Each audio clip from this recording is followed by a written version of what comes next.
Hello, everyone. I'm Maura Pintor, and I'm a postdoctoral researcher at the University of Cagliari. Welcome to a new event of our seminar series on machine learning security. Today, we are very happy to have as a guest Edward Raff.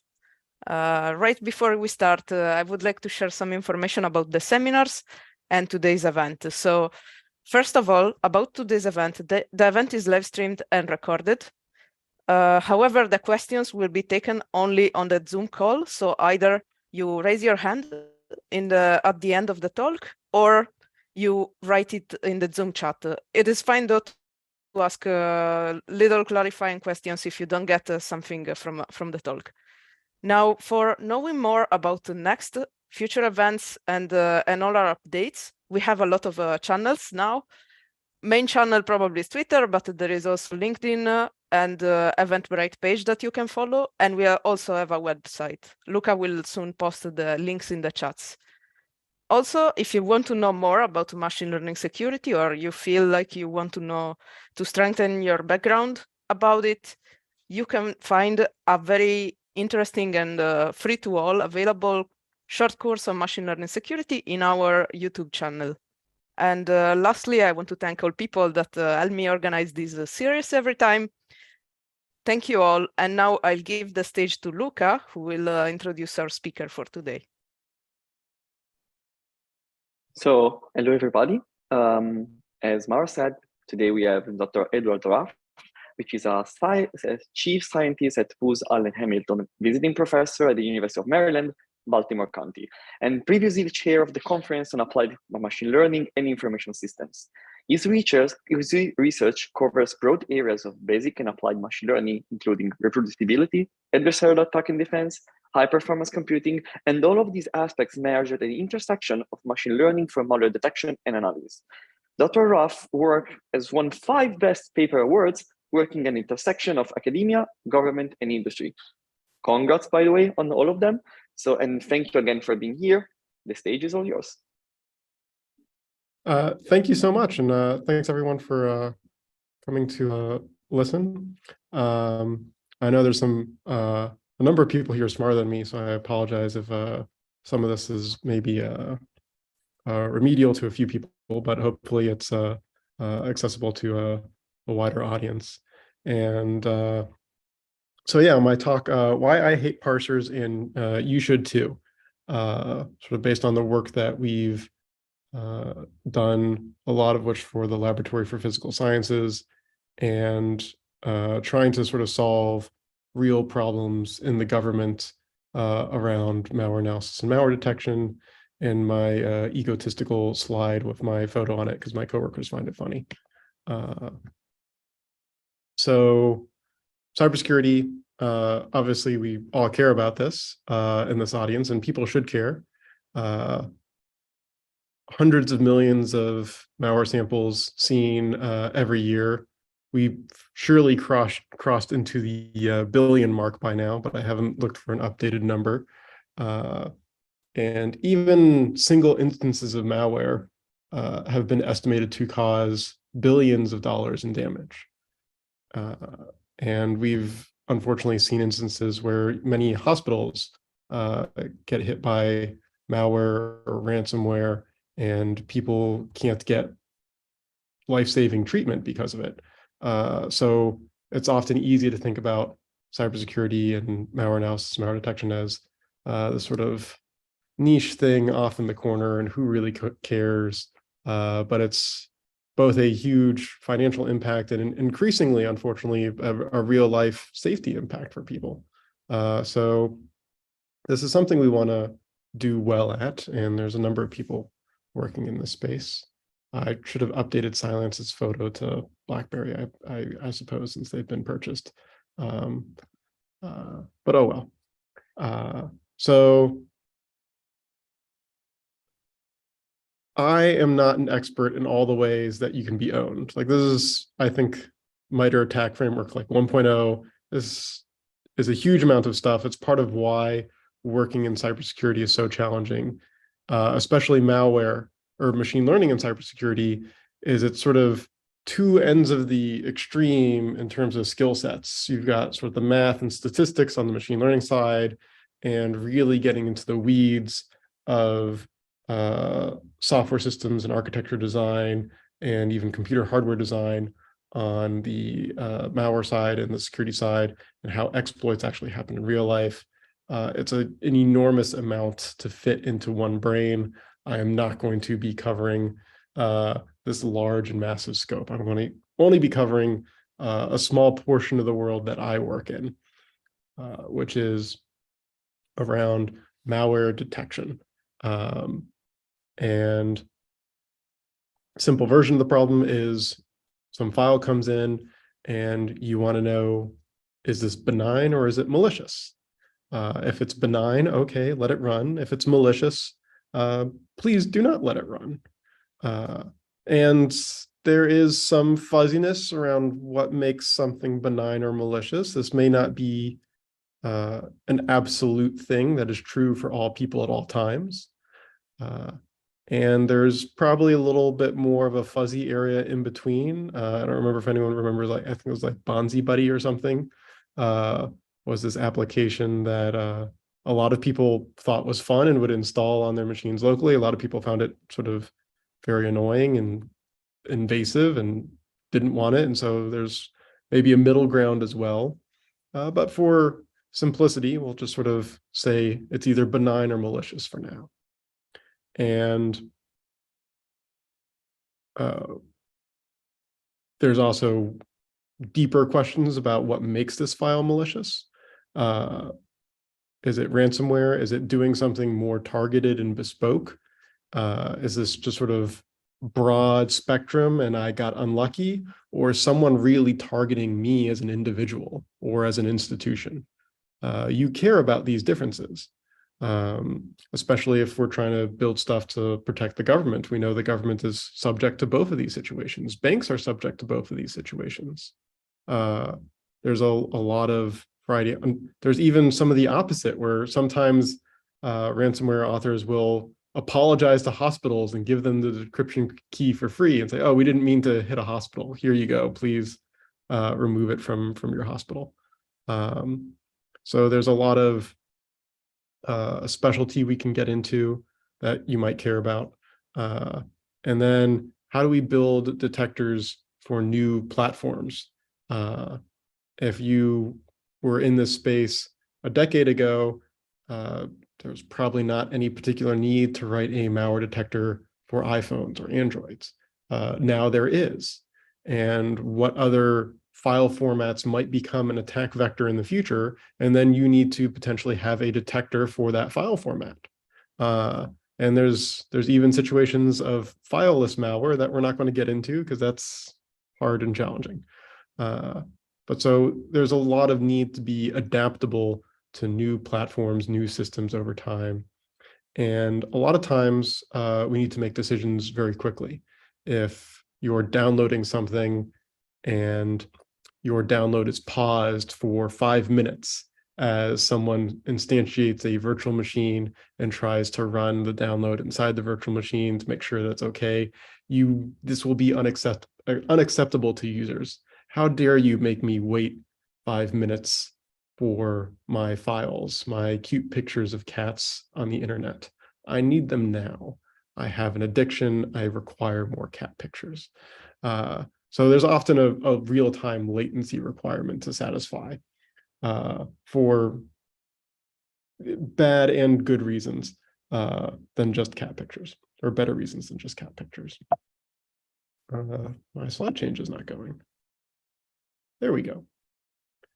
And so far as we're talking about this, it sounds like a standard classification problem, of which machine learning has become the method du jour to solve and has been very successful in a number of domains.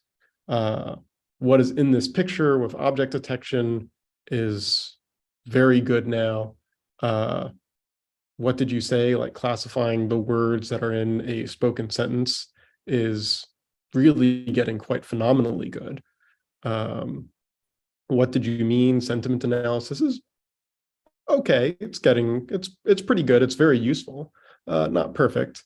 But it would seem that we have lots of tools from just standard machine learning that we could apply to solve these problems. But malware is more challenging that for a number of reasons. Most of the things that I've just mentioned, images for object detection, spectrograms for audio, sequences of words in a sentence or paragraph, all exhibit strong spatial consistency. And this is, in many ways, the essence of what sort of fueled the deep learning revolution over the past decade now, is that convolutions make sense for most of these things, or some similar strategy that encodes this spatial consistency prior into the model we're using. And so this prior that things near each other are related to each other and things far away are unrelated is usually true. And it's a very helpful hint to our algorithms, and it makes them work phenomenally well at these tasks. But binaries, if we're looking at trying to classify a file, do not have this property, at least not in quite the same way. You have like a basic block, which is a sequence of instructions that has no conditional logic, like it will run in that order. And so that's been marked here on the side. And so, okay, there's spatial consistency within that basic block. But basic blocks aren't always very long. This one's only 1, 2, 3, 4, 5 instructions long.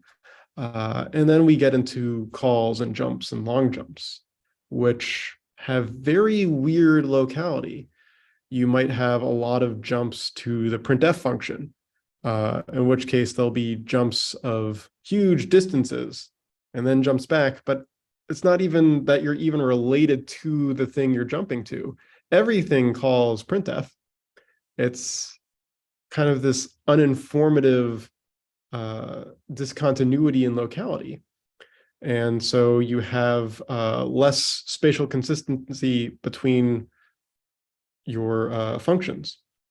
Yet at the same time, there might be spatial consistency between your functions. So there's compiler optimizations that might recognize, oh, these functions are going to be called together frequently.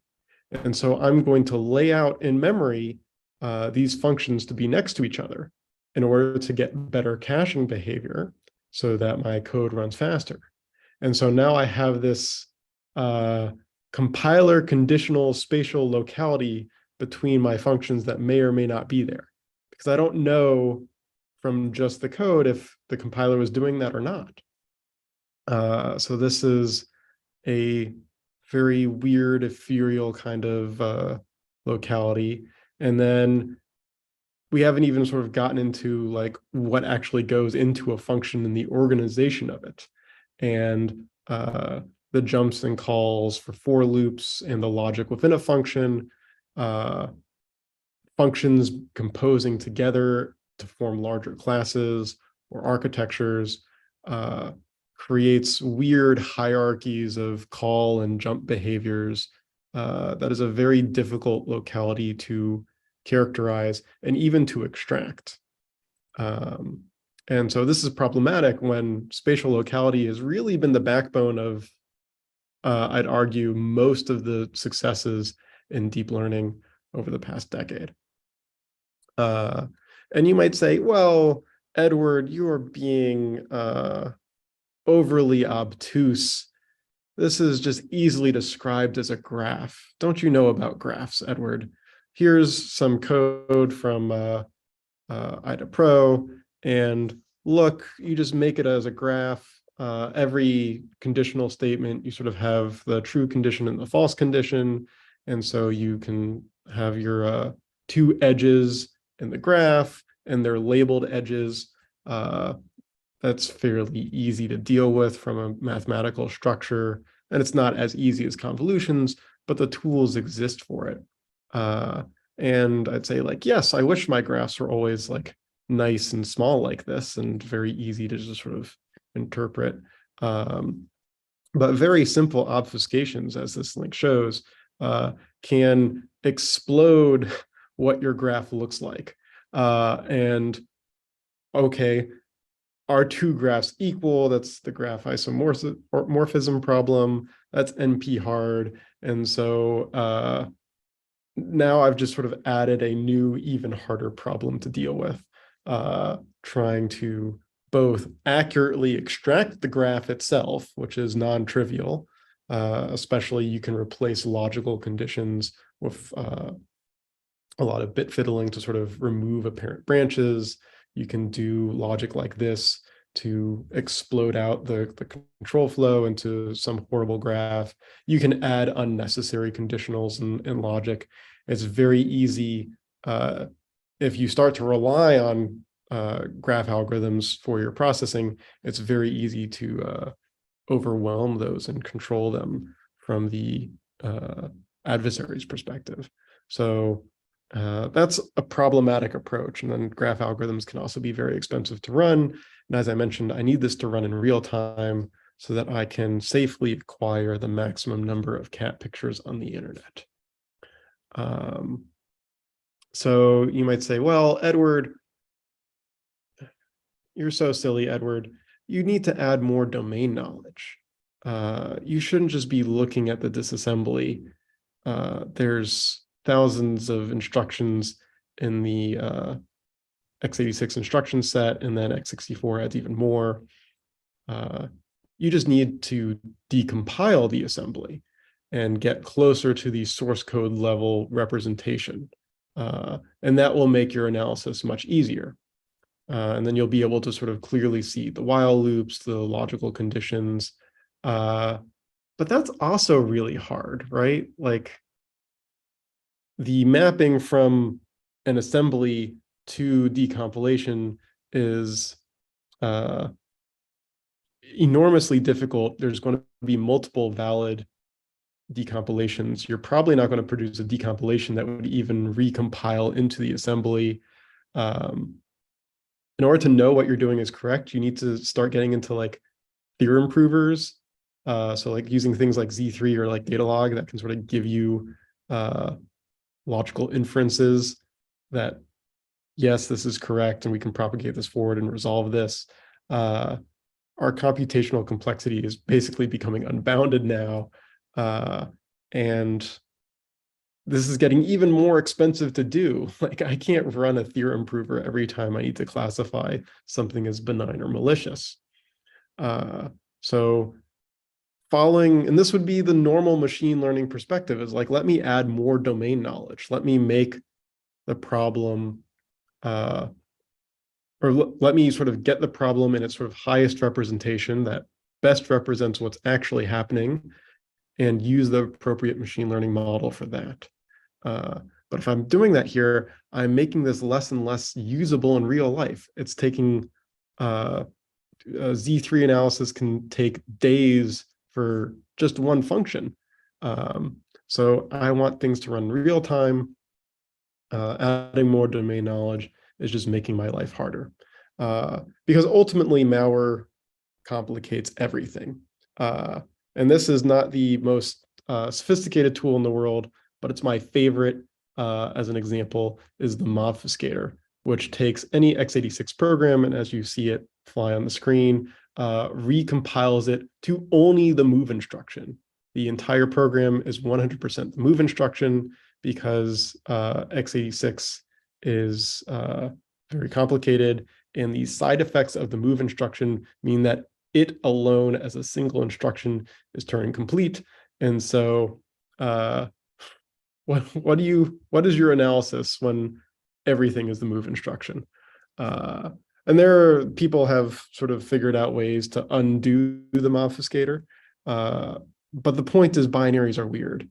And you see weird things in both malware and in normal applications. You see binaries that don't appear to have any code section. You see binaries that appear to only have code, and no other resources that you might expect, yet they still have images and things. You have binaries within binaries for packing, which is done both by malware authors to avoid detection, but also by benign actors who are trying to protect their intellectual property. And it's also not that terribly difficult for malware to detect if it's running inside of a VM. And there's many different sort of ways to do this by just sort of looking for a overly sterile environment or flags that the virtual machine sort of left in place that are easy identifiers, or even just doing some computations and figuring out like, hey, if I try and do a system call, it takes way longer to run a system call than everything else. It's probably because I'm running on a hypervisor where system calls need to get intercepted so that everything else can run fast, but I can't break out of the VM. What am I to do? You might further say that I should do dynamic analysis and actually run the things. But as I was just sort of mentioned, you can detect you're in a VM. The halting problem is real, so I don't know how long to run this. A lot of malware will just sort of sleep. Am I running this while the command and control infrastructure for the malware is still in place? Am I ethically okay with actually running this? Like if I run this in a VM and the malware in my VM is then used to infect someone else's computer, have I committed a crime? What's the legality of that? Especially if I'm doing this on behalf of a government agency, they might have additional policies and regulations. I also need to be careful about the IP reputation of my own network if I do that. If I'm a bank and I'm running malware in a VM and I accidentally get my IP address tainted for being a source of malware, and now everyone's browser blocks my web page because I've sort of made it into a block list, I will lose my job very quickly. Things will be bad. So there's even more complexity now. You're literally and figuratively opening a can of worms if you start trying to do dynamic analysis. What do I do? I've talked about all the ways I can try to parse things to make things better. And we can sort of cry at night. We could beg manufacturers to make even faster hardware that we could run these things in real time. We could go to DALL-E.com and type in a computer crying because it's infected and get some very horrifying interpretations of what that looks like. If you do this with a stable diffusion, it's not as horrifying, but it's just sort of very benign. So this is a good string if you want to test a image generation model. But my contention is that I just shouldn't parse things. Parsing is hard. It's error prone, and I just want to be dumb. I want to make a machine learning problem harder, because if I don't have to parse things, I will never have a production failure. I will never have a parsing error. I will be able to make things run really fast. And we've had a lot of success with it. And you can just do simple byte engrams and get very far with this. And actually, my first paper was sort of talking about how byte engrams are overly hyped in a lot of academic literature. And as I've spent more time working on this, they were overly hyped. But once you properly sort of get them set up and work with better quality data, they're surprisingly effective. And they build small models. They're lightweight. They're very deployable, only 10 megabytes or less. They run as fast as you can get data to them. They are completely IO bound. So I can run this on a piece of networking equipment and inspect literally everything that comes in and have an answer in real time. I can, if you try to parse anything, that becomes impossible. And there are situations where I need an answer for everything. And yeah, you can do this. And we have an algorithm called kilograms, so named because you can make n-grams where n is equal to 1024. And so kilograms. I'm very amused with myself for naming it that way. And even large n-grams are surprisingly useful, both for building models, but building useful tools to further support analysts who are working in the space. And so on the left here, we have an example of a 64 gram that was a huge chunk of assembly when we disassembled it. And analysts like this because they can look at it and say, like, yes, the model has learned something useful. I recognize this as being actions of a malicious person. And this makes me willing to use this tool. Because if they don't use the tools, it doesn't matter how good the tool is in the lab environment. Analysts have to agree to use them. And engrams, we've been shocked at how robust they are to concept drift over time. And this example table on the right here, the rightmost column, ind to ember, was we trained on one corpus of data we have that was collected from 2014 and earlier and tested on data from 2018. And it's still getting very good accuracy in AUC. And if you look back at industry EXE, that's just the 2014 data alone. The drop in accuracy is not that big, especially for like n equals 8 or 12 grams, which is what is more accurate. And n larger than that generally has a drop in accuracy, but an increase in interpretability to analysts. Because there are analysts who, like, you can just show them like raw hex code and they can read it. It's like the Matrix. It's crazy. I don't have that skill, but people can do it. And so, here's another good example we found of, like, we found this JavaScript unpacker-like thing from looking at 512 grams. So we can sort of find useful things and throw them at people. And my favorite is this is a malicious icon. We found this by creating a 64 gram model, and one of the 64 grams was this icon. And so if you see this icon, do not click it. It is malware. But this was a interesting, useful thing that we've discovered through this very dumb approach. We didn't create a computer vision model. We didn't try to parse out the icon files from every EXE. We just ran byte n-grams, trained a model and said, what are the important features here? And found this. So we were able to find a lot of very useful, high-level, valuable information by using a very dumb machine learning approach, and just sort of scaling it up and modernizing it for the problems we have at hand. Maybe my most significant claim to fame, MALCONV. Okay, let's use a neural network and get a neural network to process from raw bytes. So we'll do a convolution, which has some spatial locality, which is true at a basic block level and increasingly not as you go up in representation, as we discussed. But it was hard to get it to actually work at all. We had to throw out a lot of the best practices that people espoused in deep learning, because all those best practices were derived in a scenario where convolutions make sense, and they don't quite make sense here. And so using a very shallow, wide architecture instead of a deep one with smaller kernels, we had to use very large kernels. We had to remove batch normalization entirely.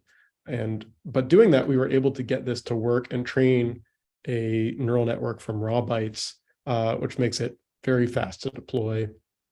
And we can even see it learn to use different sections in different ways, and it doesn't learn a naive, oh, if it's packed, it's malware, which is a lot of times what you'll see a not quite as useful malware detector to do. So you'll see here the UPX1 section, where in some cases it uses that section to infer a malicious decision, but in other cases it's using it to indicate benignness, which is nice that it's not learning this naive mapping.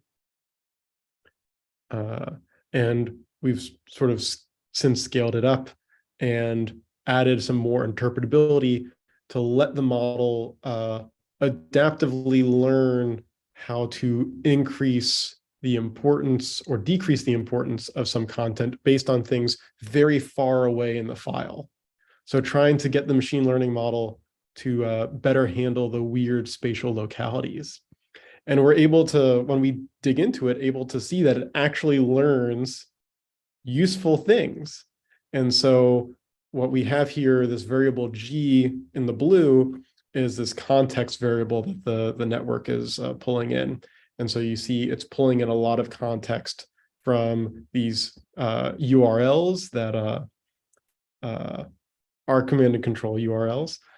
These are not things that just roll off the tongue and you type in on the keyboard yourself and go to, or maybe you do go to boomahuapple.ru. And then it's also taking into context APIs for internet connectivity and other APIs like find close, find next file.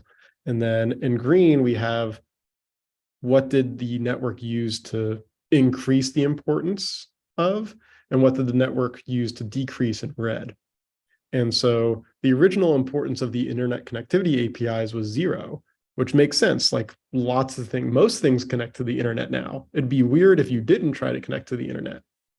But the use of those APIs is a much more significant malicious indicator in the context of these URLs that are not normal URLs one might visit. And similarly, these get find next file, get module, set file attributes had a minor importance of 3 before and decreased down to 1, which again makes sense. You see find next file, it's sort of searching for files, not super malicious on its own, but you could imagine maybe this is a ransomware thing. But in the context of the other things that are here, maybe not. And then obviously the importance of the C2 URLs increased as well. And again, this was all learned from raw bytes. The model was given raw bytes as input and was able to learn these inferences. And sure, I could adversarially attack this model, but most malware authors are not going to do that. And so this is still useful. And it's fast enough that I can run it in production, which is sort of the most important thing. It doesn't matter if a model was impossible to attack, if it's too slow for me to run. So let's talk a little bit more about attacking, because we can adapt on that too and try to improve that. And so we have the mandatory picture of the panda gibbon.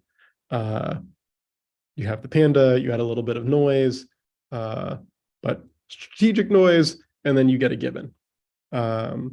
And this picture is famous, and we all go to sleep at night and we see this picture in our dreams. But we can leverage the uniqueness of the problem that we're tackling to do better. Because, right, so normally we've got good features and malicious features, and we're just sort of looking for which one outweighs the other. What we could do instead is recognize that in our situation, our attacks are always targeted and they're unidirectional. Malware authors are trying to get their malware to be labeled by your antivirus as benign, that it is safe to run, and so that their malware will run. The authors of benign applications are not trying to trick your antivirus into labeling them malware. It's a bad strategy for a business. It will aggravate users. It doesn't make any sense. So all the attacks are going to be one-way attacks, people trying to make malware marked as benign. And this occurs in spam detection as well. You write spam, you want your spam to go past the filter. No one tries to write an email that goes to spam so that they can then try to like give you a phone call and say like, hey, can you check your spam folder for the email I sent you? That would make no sense. And so our intuitive solution to this is, well, the default answer should be benign. Everything is benign by default, and I need to see some evidence of maliciousness in order to change my conclusion and instead mark you as a malicious or spammy actor. And so we did this with both MALCONV and with Ngram models. And both had been attacked by just sort of appending an unused section to a malicious file. And then you just fill that unused section with benign looking things. And this convinces the model that, oh, yes, it was benign. Sure, you did all these heinous things elsewhere, but you were so good here, it overwhelms all of your sins. That doesn't make sense. That doesn't work. So if we take this other approach, we'll have this threshold of you have to have at least this many malicious indicators for us to change our decision that you are going from benign to malicious or benign to spam. For anyone not familiar, in the original spam literature, spam detection literature, you have the word spam for undesirable emails. And so for desirable emails, they call that ham, under the presumption that most people will prefer a ham product in the supermarket over a spam product. And I find that amusing. So in order to do this, we develop a model that just has non-negative weights. The bias term will allow it to be negative.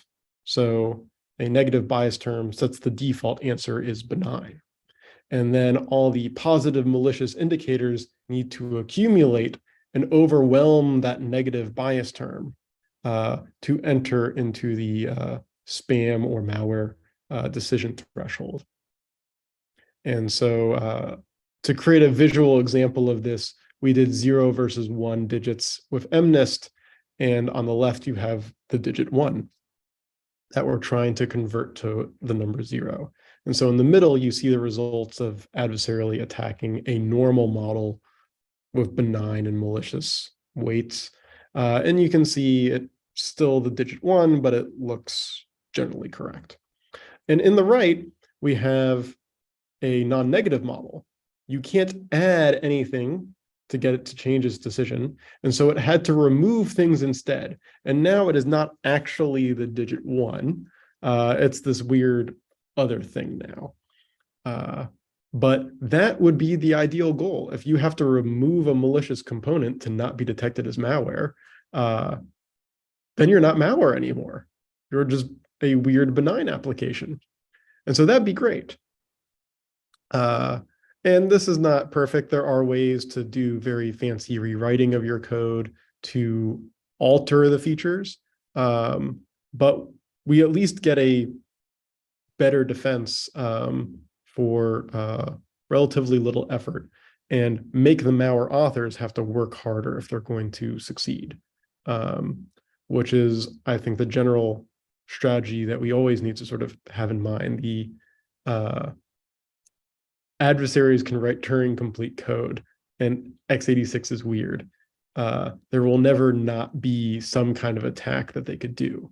The question is, do we make the problem harder for them to work on, which will reduce the amount of people hopefully willing to do it, or at least make us less of a target. And here we can see the results on the padding attack. So normal MALCONV and Ngrams are in red, and as you add bytes or append to the size of the file, you reach a 100% evasion rate. But for the non-negative models that have the little plus sign in blue, they are unperturbed by these perturbations. And so that's good. We do take a hit to accuracy in these cases. And that then becomes a trade-off of how often do you think you're going to be attacked versus the benefit of doing it. And again, it's sort of I think a disconnect sometimes between academia and industry. A lot of people in academia like to think like you have to always assume that you're always being attacked by a sophisticated adversary who can do everything. But that's just not true 99.9% of the time. Most malware is not targeting you. Most malware is just sort of broad spectrum. And even if malware is targeting me, they're often not doing machine learning based sophisticated attacks or rewriting. And if I can if I can tackle 99% of problems or 94% of problems with one model, that's a huge help. I can spend more expensive things on the few percent that will not be caught by my dumber, faster model, which is ultimately the goal that I'll sort of cycle to in the end. And so the last version of this is how can I find similar malware? This is something malware analysts often need to do. I've got some malware and maybe I want to do attribution. I want to figure out if this is the same group of people who are targeting me from last year, or is this something that has actually been in my network for some time and I just didn't realize it. And I would like to know if this is the first occurrence and I've sort of got it early, or if maybe I've been owned for several months or even years. And then I need to do some serious cleaning of my network and sort of calculation of risks. What might they have gotten access to? What might they have stolen? So I really care about finding if I've seen something similar before. And this also becomes very relevant in a lot of forensic applications where you might not have a full parsable file. A connection might have been cut off. You might have recovered something from a damaged hard drive. And so you might only have a partial fragment of the original executable that you're interested in which case parsing is all but impossible in that scenario. And there are similar tools for doing this called like SSDeep and SDHash, but we're going to talk about the one I invented called LZJD because I'm a very vain person, and it's my talk, so I feel some righteous indignation to do so. And so how does LZJD work? It's a fairly simplified algorithm of sort of running a very simple, naive version of Limpel-Ziv compression to create a compression dictionary. And then using some tricks from machine learning to do set comparisons on that dictionary very quickly. So consider the string of bits, 0, 1, 0, 1, and so on. So we sort of start at the beginning with an empty set in the curly braces. And we look at one character and we say, have we seen this before? And the answer is no. And so we add it into our set and then we move over one place. And we're looking at the token 1 now. Have I seen this before? No. I add it to my set. And now I look at the digit 0. So I'd be looking at just the 0. I'd say, have I seen 0 before? And the answer is yes. So I increase the length of what I look at. I say, okay, have I seen 0, 1? The answer is no. So I add 0, 1 into my dictionary. Again, 0, yes, I've seen that. 0, 1, I've seen that as well. 0, 1, 1, I've not seen that before. So I add that in, and I keep repeating this process until I reach the end of my string.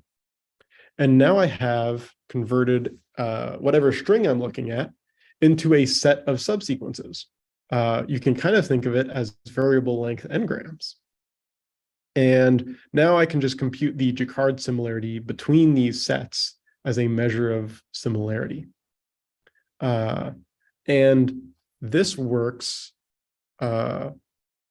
shockingly well and is quite fast, especially if you use this technique called min-hashing to perform these comparisons faster. So min-hashing lets you reduce the size of your set to something much smaller while having provable guarantees about the accuracy of your comparisons despite having shrunken the size of the set.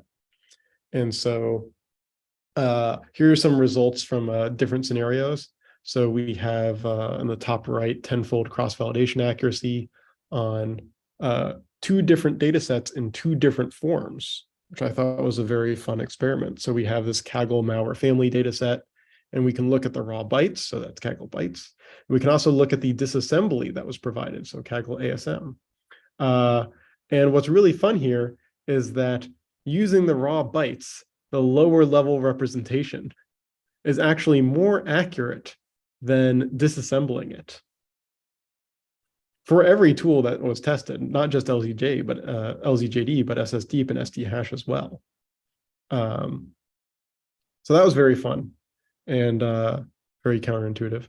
And the Drebin is a Android malware family data set, and there's two forms of that, because a Android application is, or an Android APK as they're called, is really just a zip file. And so zip files have some amount of compression, and say, okay, we can test on that, but LumpleZiv is a compression algorithm. So if you're compressing something already compressed, that seems challenging. So in order to help the algorithm, we decompressed it and sort of mushed everything into one giant file.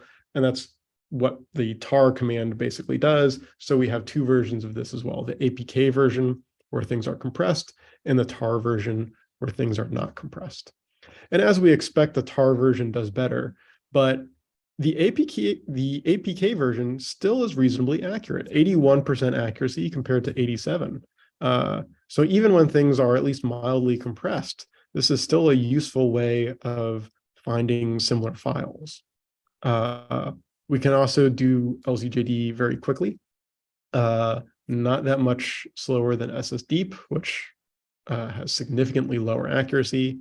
And in the bottom left corner, we have the file fragment scenario where I've got a partial fragment of what I'm looking for. And I'm trying to see if I've seen this file before when all I have is a fragment to look with.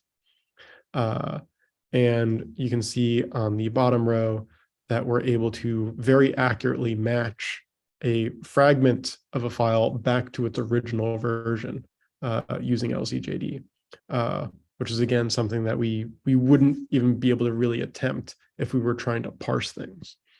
And so as my last sort of token nugget, because I've shown so far that or I hope I've convinced you so far, that there's a lot of value in being dumb and not parsing things.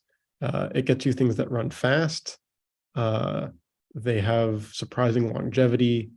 They're very reasonably accurate, not as accurate as domain knowledge things, but very reasonable accuracy.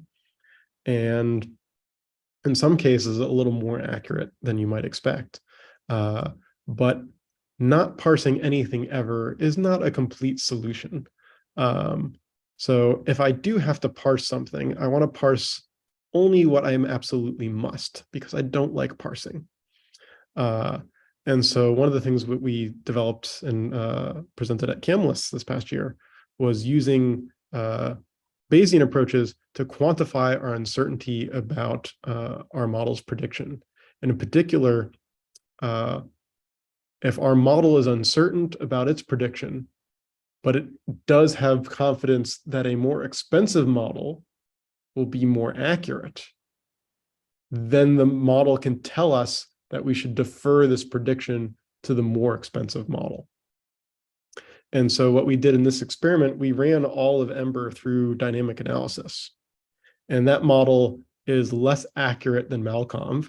It's the blue dot. And part of why it's less accurate is you're running everything after the fact. All the command and control is long gone.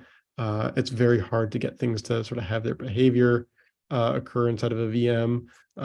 This is part of why I don't like parsing, but it does get you information that you don't have from pure static analysis, from pure raw byte examination that MALCONV does. So MALCONV is the purple square. And what's really fun is that the deferral model is more accurate than either individually. So the deferral model is using MALCONV's decision by default, unless MALCONV says, no, use the more expensive dynamic model. That's the red dashed line is the decision point that we select. And that gets us a 2 percentage point gain in accuracy over MALCONV, and only runs the dynamic model on things that it's actually worth running it on because it's so expensive to do otherwise. So we can use these very cheap, dumb techniques that only look at the raw bytes that run very quickly to help us decide when we should actually bother to spend the time to parse something.